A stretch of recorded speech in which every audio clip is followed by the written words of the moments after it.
So we had him on the show briefly on Friday. Some of us have been stumping for him to be a Bear for months, so we've definitely talked to people about him as guests, have read a lot about him, want to talk to you about him as a football player, but the person side of it does seem pretty special. Can you, through any anecdotes or stories or experiences, explain to Bears fans the type of person Rome Odunze is?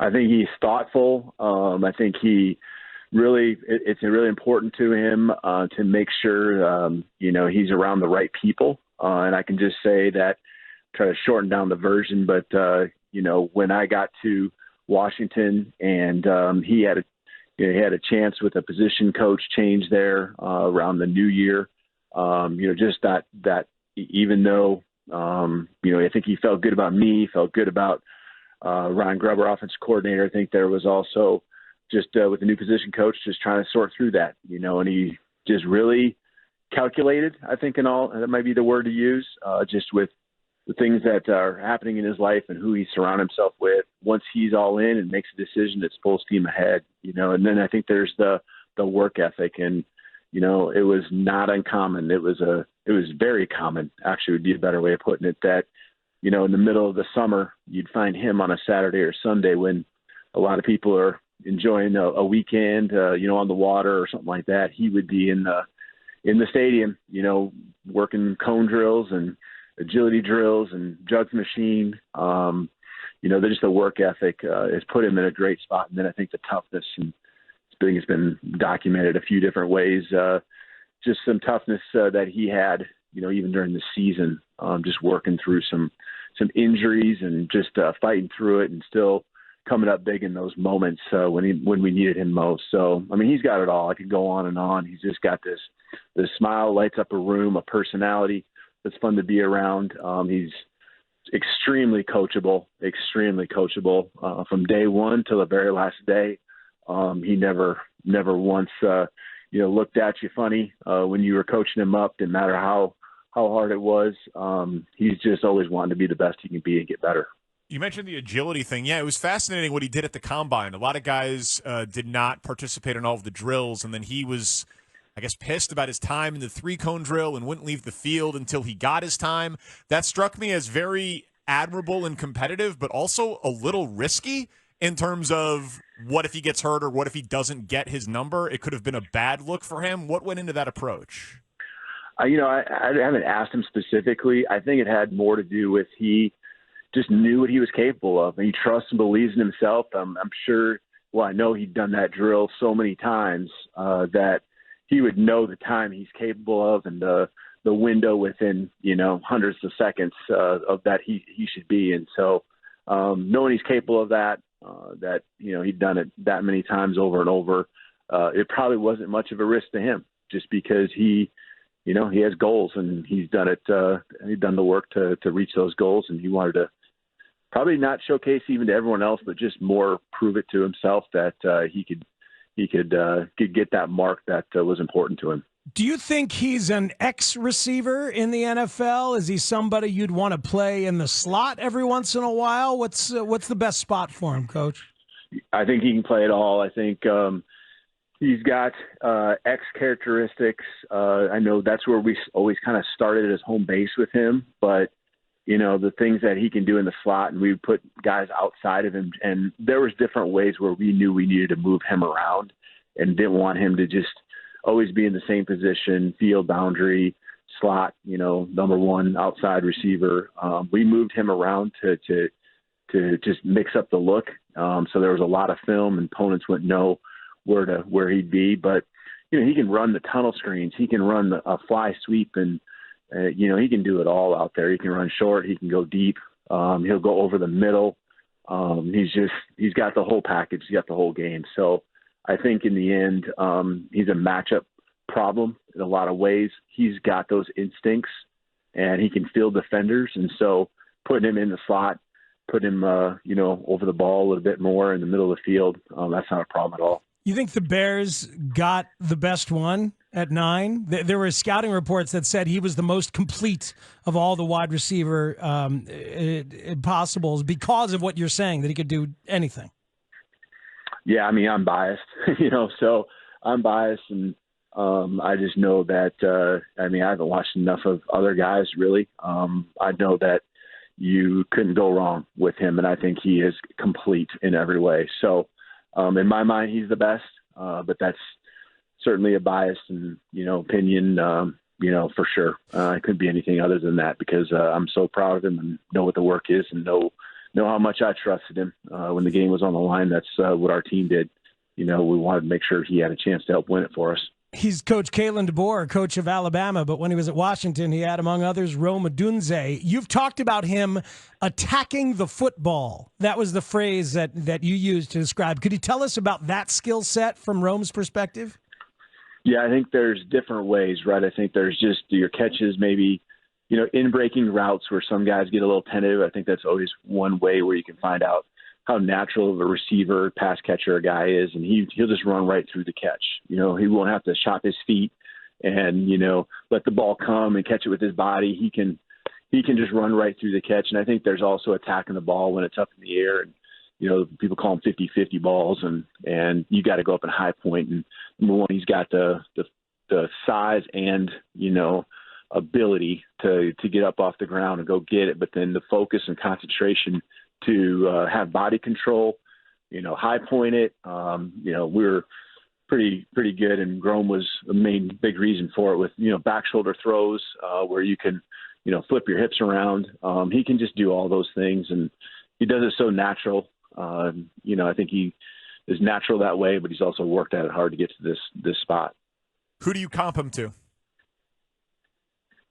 Oh man, Rome is Rome. I don't know. He's his own guy. He's special because, like I said, I think down the field is one thing and those explosive plays, but all of a sudden you're running tunnel screens and, those short routes. And, he's a punt returner back there for us. We didn't have him do it second half of the season just from an injury standpoint. We're just trying to make sure we could capitalize. We had other guys that we felt really very comfortable with, but he's that type of guy. He can, from an agility standpoint, make people miss with speed, and and then also just breaking tackles. He's his own guy. He's Rome.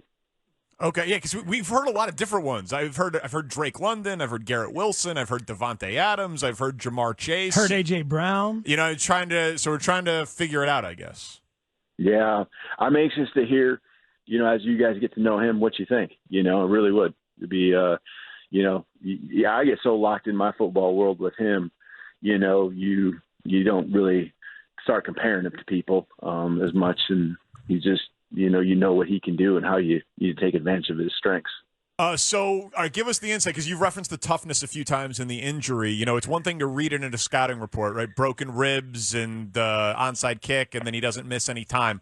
How bad was the injury? How close was he to missing time? Well, I think what's really crazy is that when it happened, I didn't even really realize the significance of it. It's at the end of the game, and he took himself off the field. I'm going into a press conference really just thinking the wind got knocked out of him. Even I think at that time it wasn't, he was feeling it, but probably not understood how severe it was at the time. And, then before we're leaving to go to the airport and fly home is when, they kind of decided to take him into, get some extra, just kind of being looked at and x-rays and so forth. So, just even how he played it off at that time, it just, feeling it, but not like over the top. And, I just won't forget his attitude is what you're just going to be so amazed by, as much as that may seem like a down moment, you could be frustrated or, getting hurt. He was about winning the football game, first of all. And the next day, the journey and having to drive home, because he wasn't able to fly with us just because of precaution, with when you're talking about a lung and such. He wasn't never negative.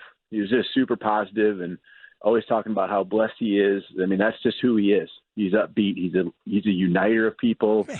He's an uplifter. And then he was out there running around by Thursday. I would say Thursday, if I remember right, catching balls and wanting to line up and get across from people on Friday. We were very careful, right? We didn't have game that week. It was a bye week, but a week later, he's on the football field, winning a game against Oregon for us with all these, great plays that he, made each and every other game, but doing it with a little extra, maybe a little padding, and just the toughness was so strong. You could see it, and he just energized our team.